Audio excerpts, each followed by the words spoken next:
तो नूरजहां मेरी फेवरेट है यूं। नूरजहां का नाम सुना कभी? कौन थी? अरे वो नहीं रे, वो गीत गाती थी क्या? जहांगीर की पत्नी। आजादी के बाद हुई, आजादी के बाद। तो तुम्हारे साथ गंभीर लोचे हैं, तुम्हें कोई एक नाम रटवा दिया जाए तुम्हारे वही याद रहता है। आजादी के टाइम अपने भारत की बहुत बड़ी सिंगर थी नूरजहां। आजादी के बाद वो चली गई पाकिस्तान। यदि आजादी के बाद वो पाकिस्तान नहीं जाती तो आप लता मंगेशकर का नाम तक नहीं जानते। नूरजहां इतनी बड़ी गायिका थी। जब तक नूरजहां हिंदुस्तान में थी तब तक लता जी से गीत नहीं गवाते थे। लता जी की आवाज बहुत बच्ची जैसी आवाज है, आप सुनना कभी। लता जी की आवाज तीखी है, वो तीखी पिच वाली आवाज है यूं। तो लता जी के लिए ऐसे कहते गुड़िया जैसी आवाज है। तो वो यूं जो होना चाहिए एक आवाज के अंदर फील जो होना चाहिए वो लता जी की आवाज में नहीं आता। और नूरजहां की आवाज थोड़ी मर्दाना थी, तो आदमी शाम को नूरजहां वाली आवाज सुने तो ज्यादा यूं ढंग का फील होता था उसे। तो नूरजहां ज्यादा चला करती थी भारत में, और बड़ी सन की महिला थी। बाद जो पाकिस्तान बना तो पाकिस्तान चली गई। नॉर्मली ये होता है कि जो भी लोग गले का ज्यादा प्रयोग करते हैं वो कंठ का ध्यान रखते हैं। भाई मैं ठंडा पानी नहीं पीता, कोई दूसरी कोई ठंडी चीज तो अपने को लगता है आइसक्रीम खाने, नहीं यार क्लास लेनी है, गला नहीं खराब हो जाए। नूरजहां तो हर कोई सिंगर होते हैं वो भी ध्यान रखते हैं। नूरजहां हर गीत गाने से पहले बर्फ खाती, साबुत बर्फ, बर्फ लेके आइस लेके और मुंह में खाती। तो किसी ने पूछा मैडम बर्फ खाती हो इससे गला खराब नहीं हो? तो उसने कहा मेरा खुलता है, जहर जहर को मारता है। वैसे मेरा गला तभी ठीक होता है जब मैं ठंडी बर्फ खाती हूँ। बड़ी अजीब महिला थी। कई बार पाकिस्तान में कोई बंदा उसके पास गया, कहा मैडम हमारे एक फंक्शन उसमें गीत गाना, कितने रुपए लोगे? उसने कहा मेरे मैनेजर से पूछ ले जाके कितने रुपए लगेंगे। ठीक है मैनेजर से पूछ लेता हूँ। वो जान लगा तो वापस वापस कितने लोग आएंगे कार्यक्रम में? मैडम बड़ा कार्यक्रम है, 5-7 हजार लोग आएंगे। कि ठीक है पैसे तो मैनेजर जितना बताएगा उतना दे देना, थोड़े बहुत कम भी दे दे तो मेरे कोई फर्क नहीं पड़ता है, पर एक शर्त है मेरी, जो आगे आगे लोग बैठेंगे जहां तक मेरी नजरें पहुंचती है वो सारे हैंडसम होने चाहिए। एक भी भुंडी शकल का हो तो मेरे से गीत नहीं गाया जाए।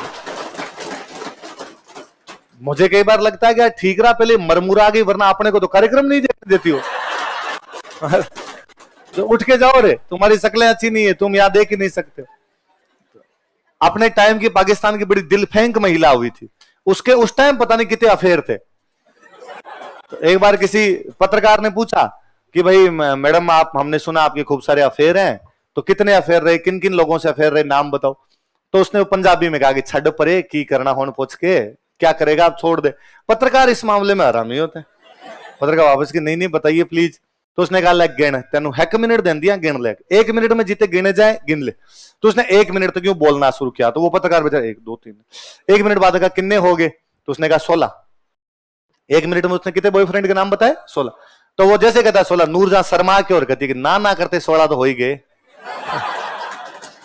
इतना कंट्रोल किया तो भी कितने हो गए। और उसके एक बॉयफ्रेंड थे पाकिस्तान के राष्ट्रपति याहिया खान। मुझे नूरजहां इसलिए भी अच्छी लगती है कि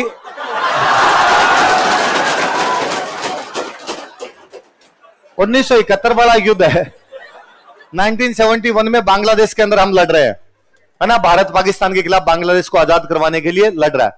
और पाकिस्तान की सेना को बेचारी को समझ नहीं आ रहा भाई भारत के खिलाफ लड़े हैं, सरेंडर करें, क्या करें क्या नहीं करें। तो पाकिस्तान का इधर जो सेनापति था, जो कमांडर था, उसका नाम था नियाजी। क्या नाम था? जनरल नियाजी। तो जनरल नियाजी को कहा कि भाई क्या करना, आगे डिसीजन क्या लेना। तो जनरल नियाजी ने कहा राष्ट्रपति से पूछो। और राष्ट्रपति हुआ करते याहिया खान, और याहिया खान पहले खुद जनरल रह चुके थे, तो फौज का आदमी था।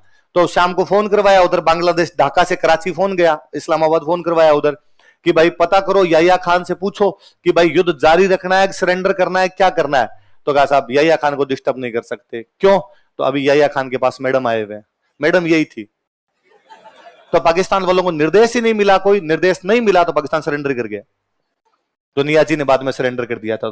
तो नियाजी ने जब पाकिस्तान में सरेंडर कर दिया था, यहाँ पे भारत के साथ 93,000 फौजी सरेंडर कर गए।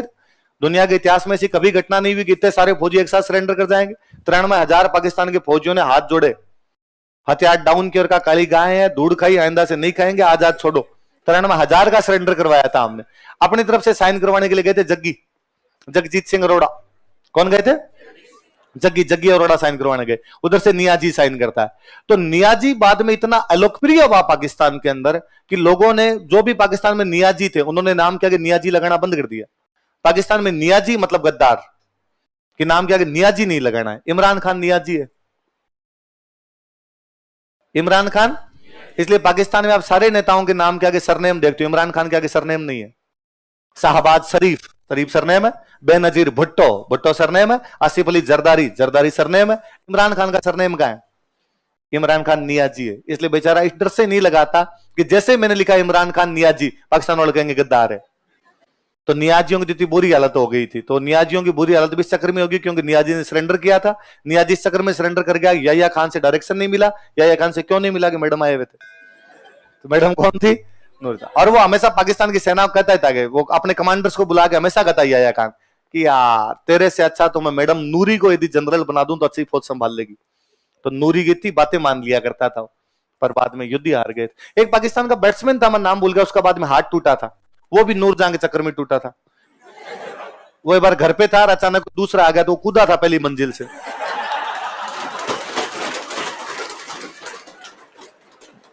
पाकिस्तान बहुत अच्छा बैट्समैन था, मतलब आगे खेलता तो खूब खा। तो नूरजहां मेरी फेवरेट है। यूं पाकिस्तान वालों के कई कांड कर गई है महिला, अपने को फायदा हुआ भाई। अपनी जासूसी मान लो, आप ये मान लो कि भारत को फायदा पहुंचाने के लिए पाकिस्तान ने प्लांट की हुई थी। और मिस्त्री एक ऐसी प्रजाति है जिसको आप कितना भी समझा दो वो वही करता है जो उसको आता है ना। मतलब घरों में मैं देखता हूं, गांव में जब मकान बनाते हैं तो आजकल थोड़े बहुत लोगों के पास पैसे आगे नक्शे वक्शे बनवा के ले आते हैं, मैप आर्किटेक्ट से बनवा के ले। आर्किटेक्ट बताता है ये सीढ़ियां ऊपर से इधर से जाएगी, ये किचन इधर रखना है, ये रखना है, ये रखना है। फिर मिस्त्री को पूरा समझाते हैं कि देखिए ये सीढ़ियां इधर से जानी चाहिए। तब वो बैठा बैठा तब भी कहता है ना ना ना ना ना, इधर से नहीं जाती, सीढ़ियां बाहर से जाती है। अरे नहीं, हमारे अंदर से जानी चाहिए। और आर्किटेक्ट ने समझाया, और ये इतने फीट की रसोई होनी चाहिए, ये इसके पास में बाथरूम होना चाहिए। वापस कहता है अरे साहब रसोई के पास बाथरूम कौन करवाता है? ऐसे थोड़ी होता, साफ सफाई भी तो चीज होती है। आप वापस कहते हो नहीं नहीं ये वाला बाथरूम, हॉल वाला बाथरूम यहीं देना है, यहीं पे। आप जाते हो, जाने के बाद मिस्त्री अपने सारे मजदूरों को कहता है कि 16 साल का एक्सपीरियंस है, ये सिखाएंगे। और मेरे को ऐसे कागजों की आवश्यकता नहीं है। अभी तो तू गुणिया फेंक दूं तो सूत इधर नहीं जाए। उसके पास एक वो होता है नापने वाला है ना, गुणिया गुणिया बोलते हैं, तो उसको फेंकता है। वो वह सीध करनी है, सीध करनी है, तो नापता नहीं है, गुणिया फेंकता है। इधर से इधर नहीं जाने दूं अभी तक। और ये कल के छोरे मुझे आगे सिखाएंगे क्या करना है क्या नहीं करना है। ये मुसलमान राजाओं के साथ ये बड़ी दिक्कत हुई। मुसलमान राजा किसी अपने उसको मिस्त्री को बुलाते और मिस्त्री बुला कहते देख भाई साहब ये बनाना ये बनाना ये बनाना और पूरा ऐसा होना चाहिए। उसने कहा साहब ठीक। फिर वो अपनी पंचायती थोड़ी बहुत कर ही जाता। दिल्ली में एक सुल्तान हुआ गयासुद्दीन तुगलक। कौन सुल्तान हुआ? उस गयासुद्दीन तुगलक का मकबरा है। गयासुद्दीन तुगलक ने कहा पूरा मुसलमान तरीके से बनना चाहिए, एक भी तुम्हारे वाला आ गया देख लेना। उसने साहब चिंता मत करो, एकदम वैसा बनाऊंगा। तो नीचे बनाई गई एक झील। ये झील में मकान बनाना भी इस समय की मुस्लिम विशेषता थी। एक झील बनाई, उस झील में बनाया चबूतरा, झील के अंदर चबूतरा बना दिया। अब चबूतरे पे बनानी है बिल्डिंग, तो बाकायदा बिल्डिंग वैसे के वैसे, जैसे जो गेट बनाना है वो वैसा वैसा गेट बनाया गया। इसके ऊपर गुंबद खड़े करने हैं तो वैसा वैसे गुंबद खड़े किए गए। यहाँ पे साइड में मीनार खड़ी करनी, पूरा उसने जैसा बता के गया था वैसा वैसा किया। यहां जाते जाते बंदे के दिमाग में ही खुद की उसने ऊपर जाके बनाया कलश। पानी का कलश होता है, कलश। उसने ऊपर जाके बनाया आमलक, आम की तरह एक आकृति बनाया करते, इसको क्या बोलते हैं? ये दोनों हिंदू विशेषता थी। अब हम पढ़ते हैं कि गयासुद्दीन तुगलक का मकबरा ऐसा मकबरा है जिसमें हिंदू और मुस्लिम दोनों विशेषताएं दिखाई देती है, क्योंकि उसके शीर्ष भाग पर कलश तथा आमलक बना दिए गए थे। मुझे लगता है तुगलक ने तो आगे कहा होगा अरे क्या किया रही, ये ऊपर क्या कर दिए, उठाओ हटाओ हटाओ हटाओ। उस मिस्त्री ने कहा सर एक मिनट पहले मजदूरों से पूछो अच्छे लग रहे हैं कि नहीं लग रहे हैं। और मजदूरों ने कहा साहब थो थो, ऐसे पहले हमने कभी नहीं बनाए, इतने अच्छे पहले कभी नहीं बने थे।